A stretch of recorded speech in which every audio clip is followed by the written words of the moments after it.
are Locked On Bears, your daily Chicago Bears podcast. Part of the Locked On Podcast Network, your team every day.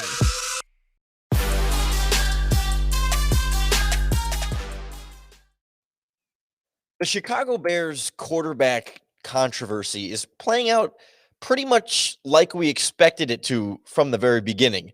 But I think the issue is only going to get worse when Justin Fields makes his first start in the preseason finale on Saturday. This is Locked On Bears, and I'm your host, Lorin Cox. I'm an analyst for Pro Football Focus, and I'm here to bring you your daily, in-depth Chicago Bears news and analysis. You can follow me on Twitter at CoxSports1. You can follow the podcast on Twitter at Locked On Bears. You can like Locked On Bears on Facebook, join the Locked On Bears Facebook group, and make sure you subscribe to the Locked On Bears YouTube channel to keep up with all of our video podcasts as well. On the show today, we check in on the quarterback process for Matt Nagy, where he still sees Andy Dalton and Justin Fields fitting in this regular season, why they continue to stand by Andy Dalton in week one, and how Justin Fields is handling much of that situation. We'll debunk some of the different thought processes behind, okay, well, maybe why should they start Andy Dalton week one and not Justin Fields, and some of the different things that just don't end up holding a lot of weight, specifically when you tie it to this Bears quarterback situation and Dalton specifically and Justin Fields specifically. So we'll hear from Matt Nagy, we'll hear from Justin Fields, and we'll try and get a better sense of what the messaging is and if the actions really do match the words.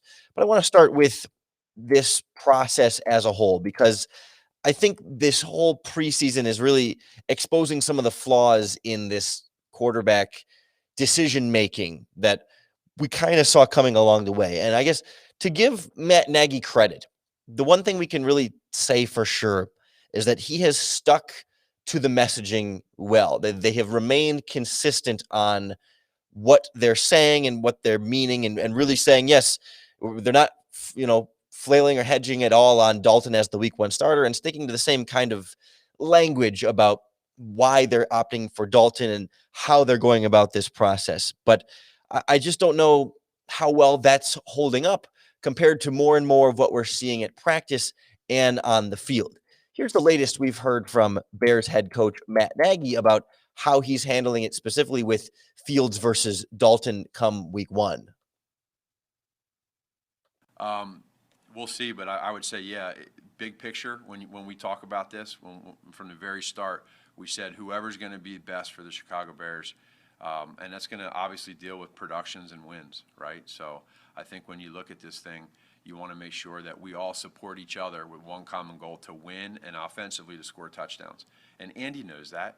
Andy is well aware of that. Andy's excited for the opportunity to show what he can do with these starters and in this offense. And then we have to, every day, we have to evaluate, and we have to be able to see where we're at every single day.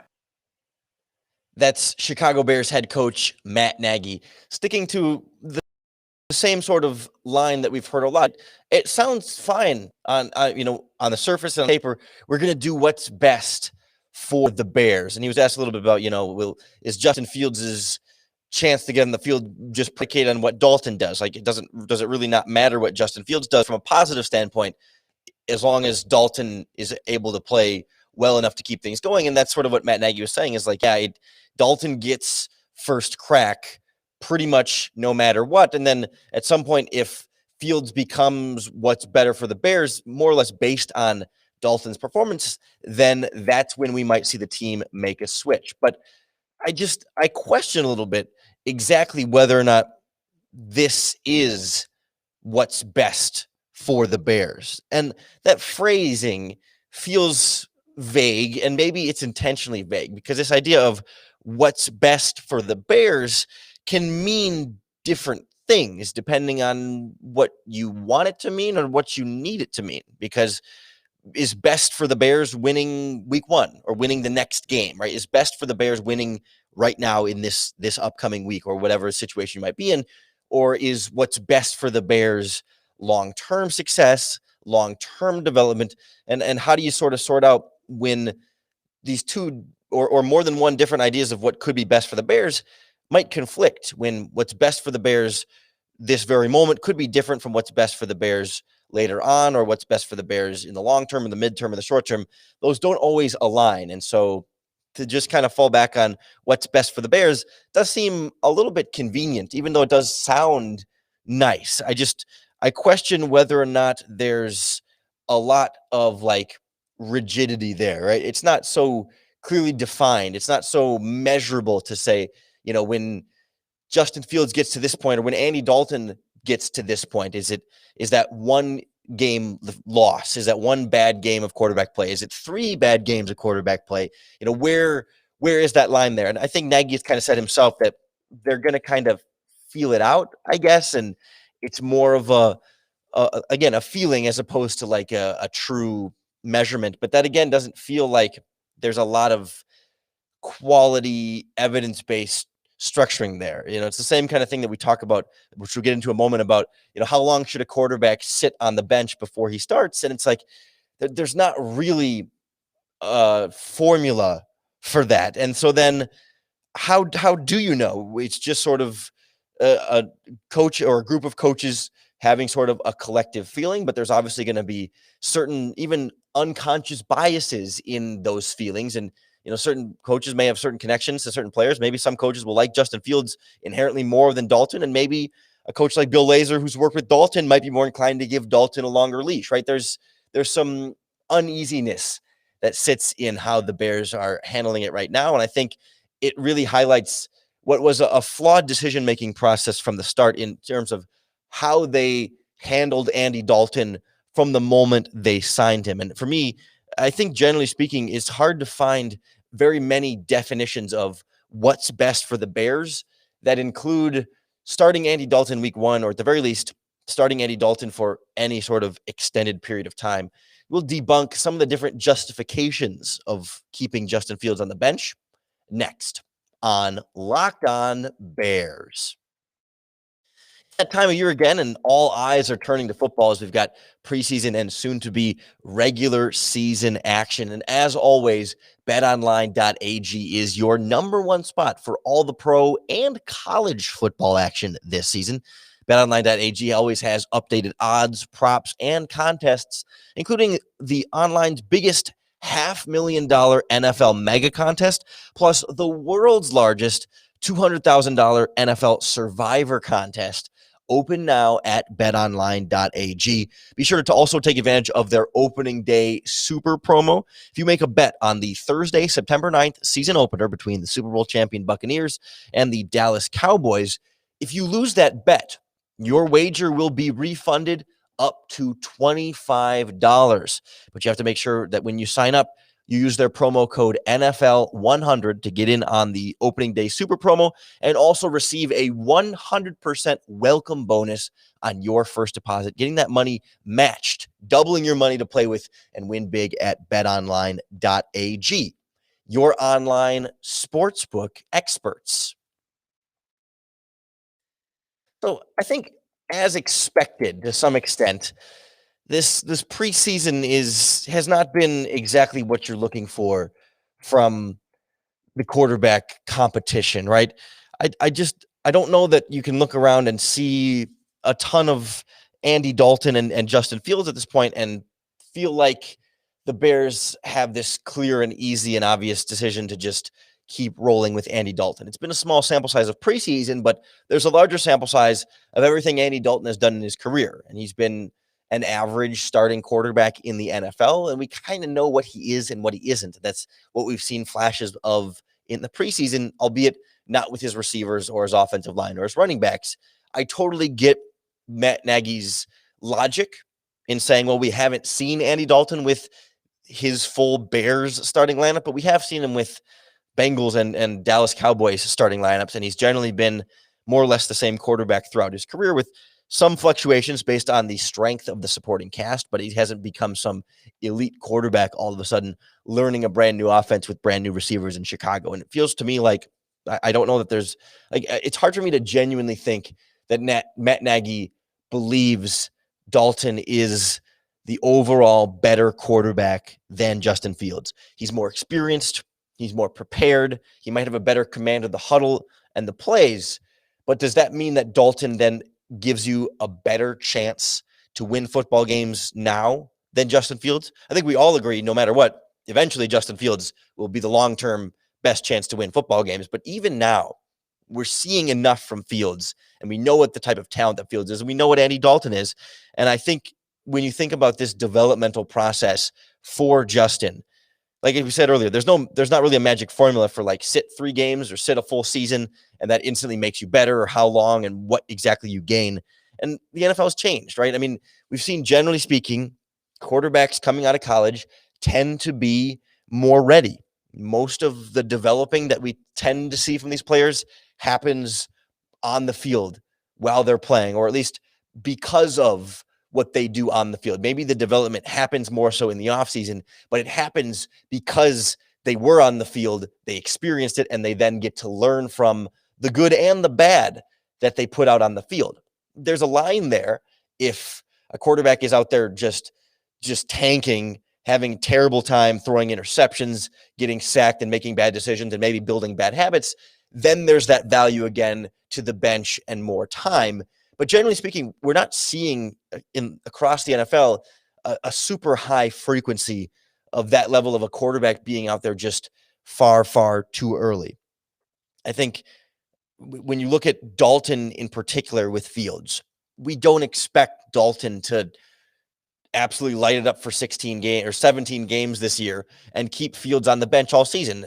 Pretty much everyone thinks, what is it going to be? Is it going to be 1 game? Is it going to be 4 games? Is it going to be 8 games? Is it going to be 10 games? It's somewhere along the line, Fields is going to be out there. And the question is, how much value is Justin going to get from 1 or 3 or 5 or 10 games on the bench compared to having those 1 or 3 or 5 or 10 more games out on the field? That's what really is the $1 million question. But along the way, you're sacrificing something this year in terms of wins and losses if Dalton isn't playing at a high enough level. And if Dalton continues to play like the quarterback that we've seen throughout his career, that we have no reason to expect otherwise from Dalton, whereas Justin Fields gives you right away some sort of elevated level of performance that even if there's still some rough around the edges, there's clearly more talent in Justin Fields. So it just doesn't seem like the Bears have a real on-field X's and O's reason to keep going with Dalton as the week 1 starter. For me, it feels like they're just completely stuck starting him because they promised him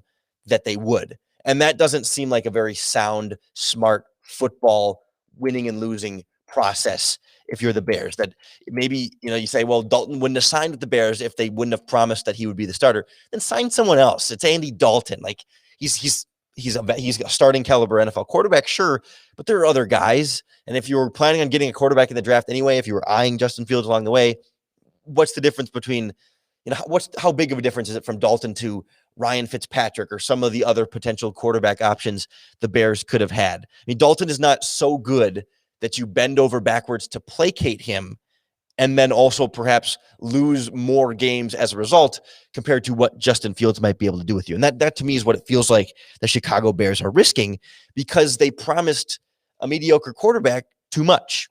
It seems like a bad process from the beginning, not even just in hindsight, but as you sort of go along, that makes sense. Even then, why is Andy Dalton so much worth promising so much? It feels kind of like Mike Glennon again. You promise Tom Brady whatever you need to promise him to get him a sign, right? You add that type of value for high value players, but Dalton was never that high value of a player, but the Bears sort of chose and volunteered to make him that. And now they're paying some of the consequences for that. And for me, it's a little bit hard to keep the faith in what seems to be at least some sort of poor process along the way. Maybe it's not devastating or horribly detrimental, but it's clearly causing more harm than good. And it just feels like it's a tough thing to watch. And it's got to be a tough thing for Justin Fields to be going through. He seems to be doing his best to keep the faith, but we'll sort of hear his explanation for why and how he's buying into this Bears quarterback process next on Locked On Bears. I'll tell you, I am all the way bought in on the world's best tasting protein bars, Built Bars, because they are all the nutrients of protein bars, but they taste like candy bars. They're all covered in 100% real chocolate. They're soft, they're easy to chew, they taste delicious, and they come in a bunch of great flavors. I've tried every single one up to this point. You will find something you like, I absolutely promise. But all of them are low sugar, low calories, high fiber, and high protein. I'm a particularly big fan of salted caramel, cookies and cream, coconut. The strawberry flavor adds a nice fruit touch to it as well. But you buy a mixed box, they put all the flavors in there. You can try them all. And I promise, first of all, none of them are bad, but especially you'll find one or two flavors in particular that you absolutely love, and you'll be hooked just like I am.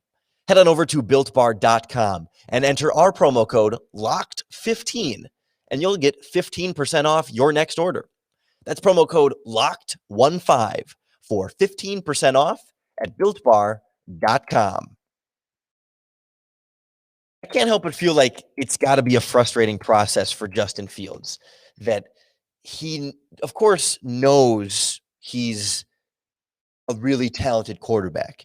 And it's not that like Andy Dalton has been terrible, right? By all accounts, practice, he's been fine. And even in the preseason games, it hasn't been pretty, but it's been sort of the Dalton that we're used to. He's not throwing 3 interceptions in these preseason games. He misses a couple passes here, completes some checkdowns there. It hasn't scored the touchdowns that they're looking for, right? But it hasn't been Nathan Peterman awful. It's just been Andy Dalton. But I think for Justin Fields, it's one thing to have the confidence to say, I'm the best quarterback, I'm better, and to think you're better. But I think it's another thing to like see it.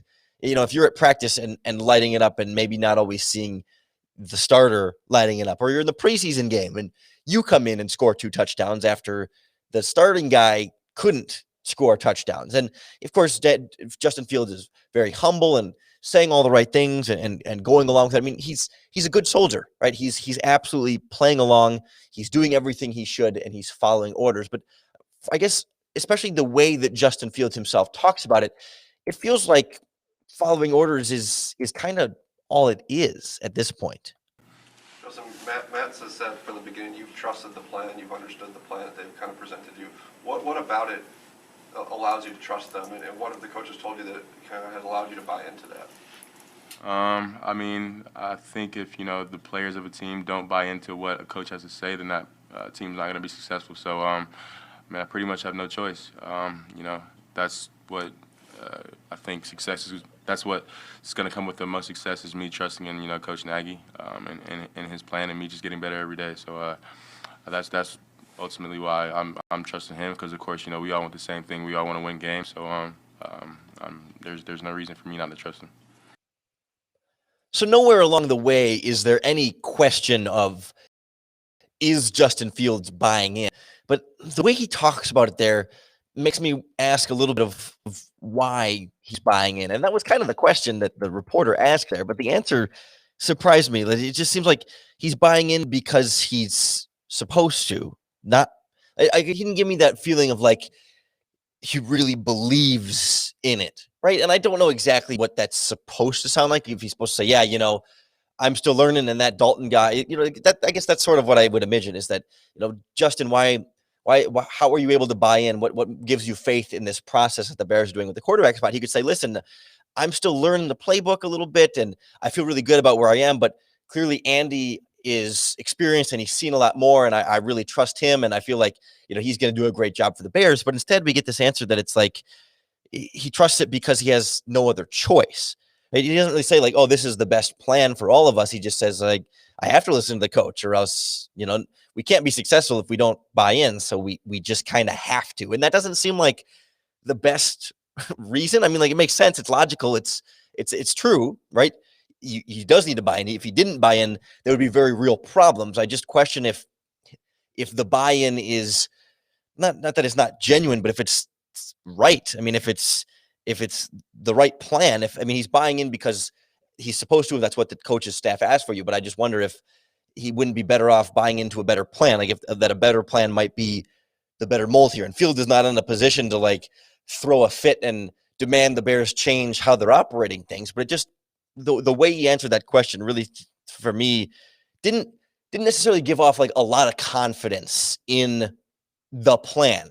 Fields has all the confidence in himself, but confidence in the plan, it's like, well, I have to buy into what coach says because that's what you have to do. Otherwise, it's not going to be successful if we don't buy in. That's very different than saying like, this is a good plan and that's why I'm buying into it. So I think for Justin, all he can do is just keep playing his butt off and light it up in these preseason games as much as he possibly can. Of course, trying to grow and learn in all the ways that he needs to, but really make it difficult for the Bears. And that's what Matt Nagy said from the start. He's like, I want Justin to make this hard.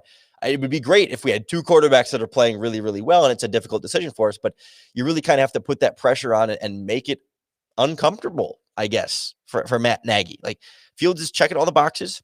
He's doing everything the right way. He's on that trajectory to making it difficult. I think he really is. And I think in particular, this preseason game against the Titans on Saturday, where Justin will be the starter and have some of his starting offensive line, it sounds like, probably not Allen Robinson, maybe not David Montgomery, but a little bit more of a starting type opportunity. And I think that's really going to bring the pressure on Dalton, and everything that Dalton does from there on out, week 1 and beyond, is really going to be under a microscope. And we all expect Justin Fields is going to be playing sooner rather than later.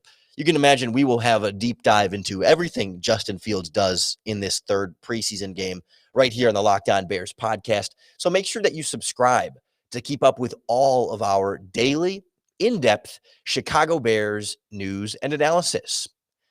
I appreciate everyone who's been tuning in throughout the preseason. We're trying to stay on top of everything going on with this quarterback situation. We've had injury updates on yesterday's podcast.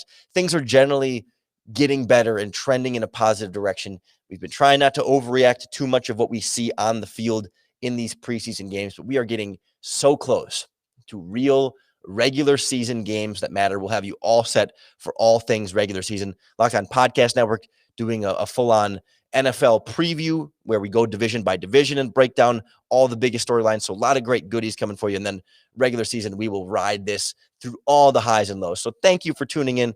Thank you for following along with us. And I hope more than anything else, the Locked On Bears podcast is making it easier for you to bear down.